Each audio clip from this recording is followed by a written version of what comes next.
thank you again for joining us in our conversation. I'm Wendy Sue Johnson, here with Colleen Bates, continuing to discuss the implications of the proposed budget as the state legislators and members of the public understand the ramifications of that budget. Thank you for being here, Colleen. Pleasure. We were discussing last time that there are a lot of policy issues and implications in this budget, and that gives us a lot of information to digest and understand in a short time as the budget is working towards passage. Can you just share your concerns about that with us? I think my greatest concern is the fact that this budget came forward without really much public input at all. In fact, even the legislators, I don't believe, had much idea of what was going to be in this budget.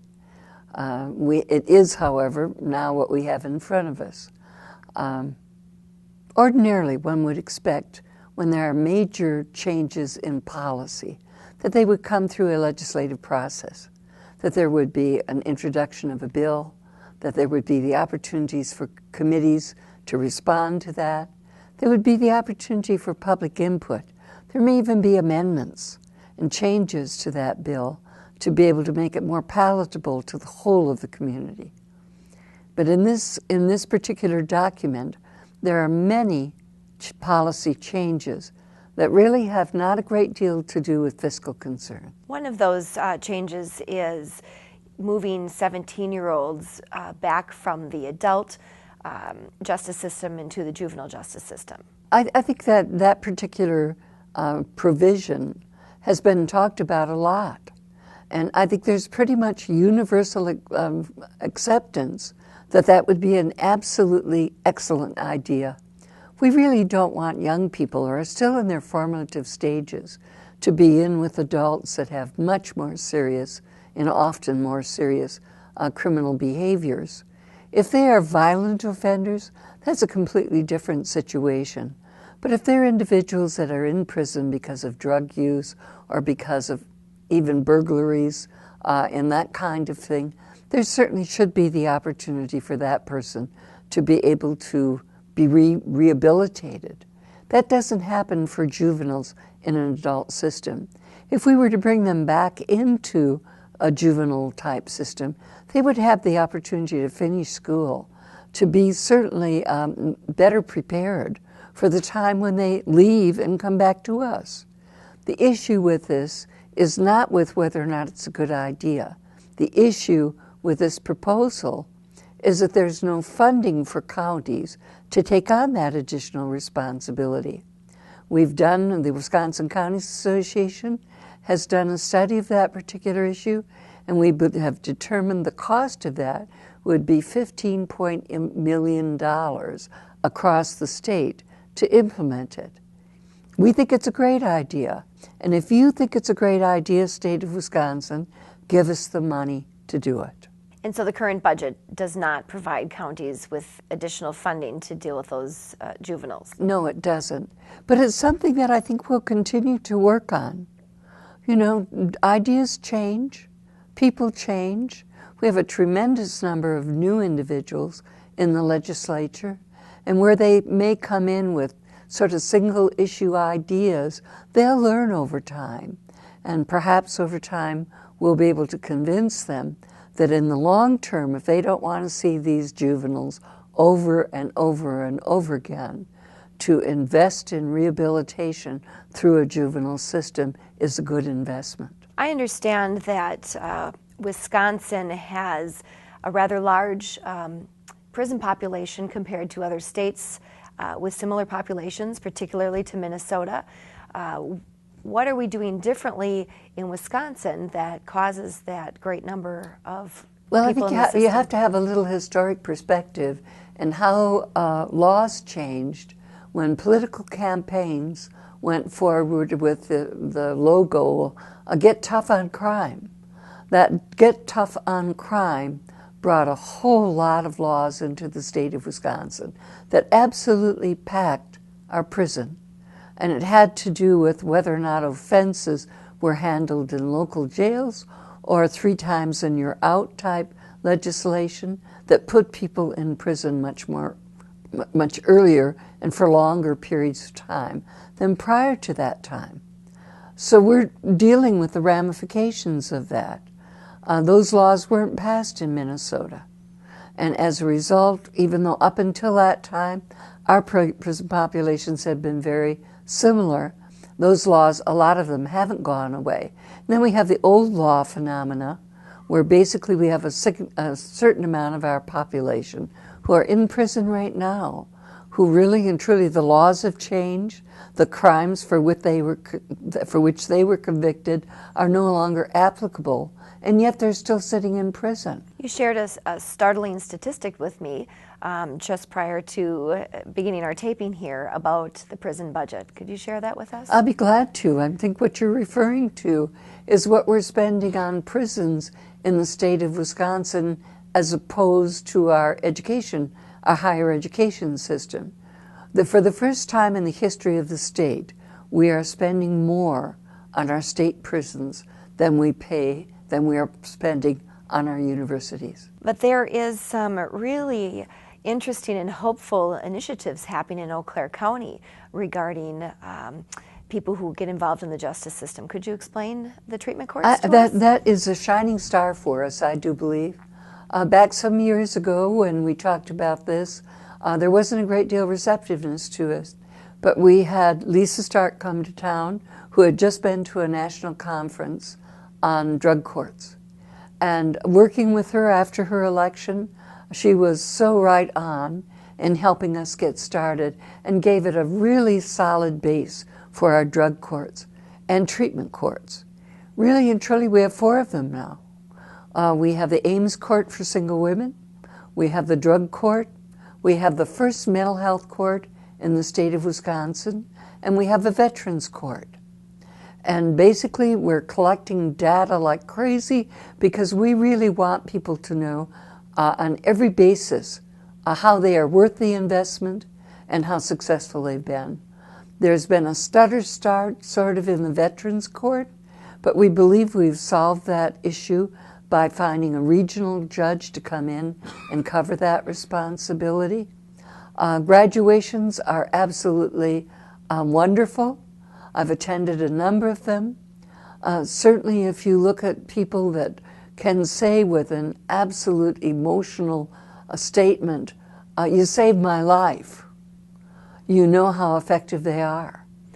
And obviously for families in particular, think about the children. Many of these individuals have children. If you can get their life unpacked, you very, very well may have stopped a cycle that had gone on in generations in that family. So biggest issue, still alcohol. Biggest issue, we don't talk a lot about alcohol in the state of Wisconsin. But basically, for better than 85 to 90% of the individuals in our prison and in our jail system, alcohol has been a contributing factor getting them there. So the treatment court is really the most effective way to look at resolving that issue. And for those not familiar with treatment courts, the premise behind them is to provide more than just a punishment or a consequence for the actual violation of a criminal statute, but to look at the whole person and provide them the supports they need to avoid that sort of behavior in the future. Is that correct? It all comes back to a public education that says, is alcoholism a disease? If you believe that people who drink really totally irresponsibly and nothing is going to change that, then really and truly you have to have a better understanding of what it means to have an addiction. An addiction to any substance is a disease. And you don't get anywhere with people who don't want treatment for that disease.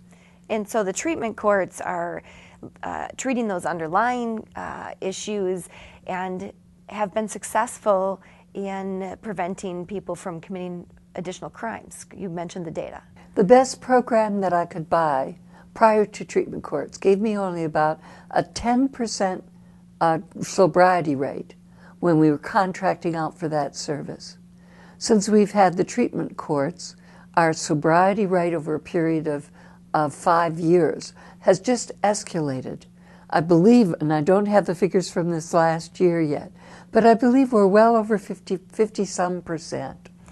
So to have a sobriety rate of that nature and return people to productive lives, working, family engaged, huge. And so one of the good pieces of news in the biennial budget is that the treatment courts have continued to receive funding. They have. That funding isn't escalating a lot. And obviously, if you've been working with this program a while and see the results of it, you'd like to see it expanded. There isn't funding to expand it, but I certainly think there needs to be, and that has to be an ongoing conversation as we're going all over the nation, believe it or not, talking about Eau Claire County's treatment courts. And so Eau Claire County could serve as a model for the other 71 counties in Wisconsin, but also the nation, to reduce that prison budget so that we can redirect those resources into other areas that are needed. No question.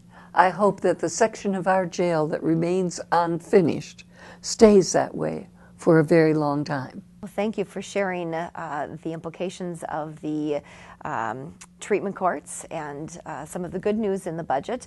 Are there any other items in the budget that you're particularly pleased with? I think the notion of moving the Division of Forestry into the northern part of the state of Wisconsin is a good idea.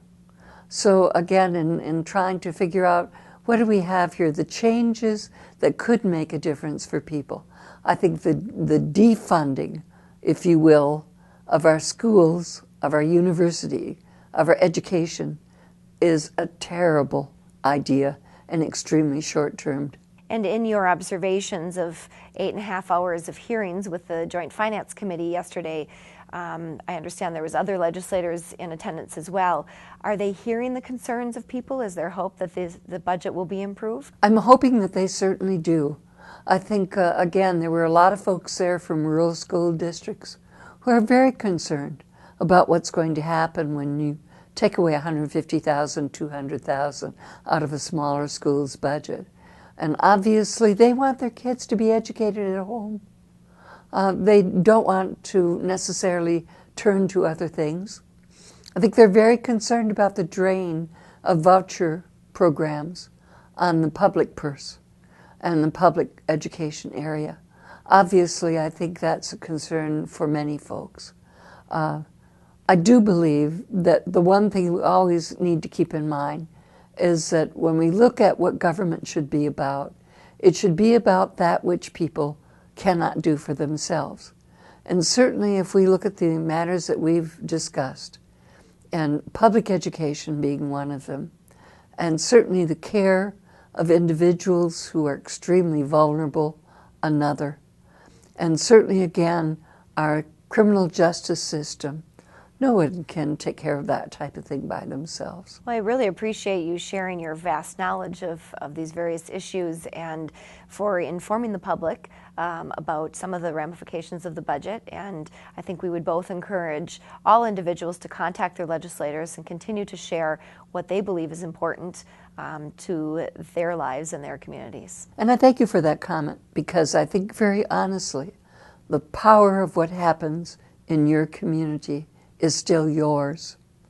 And I think if you become engaged, you have a lot more to say how my community can be what I want it to look like.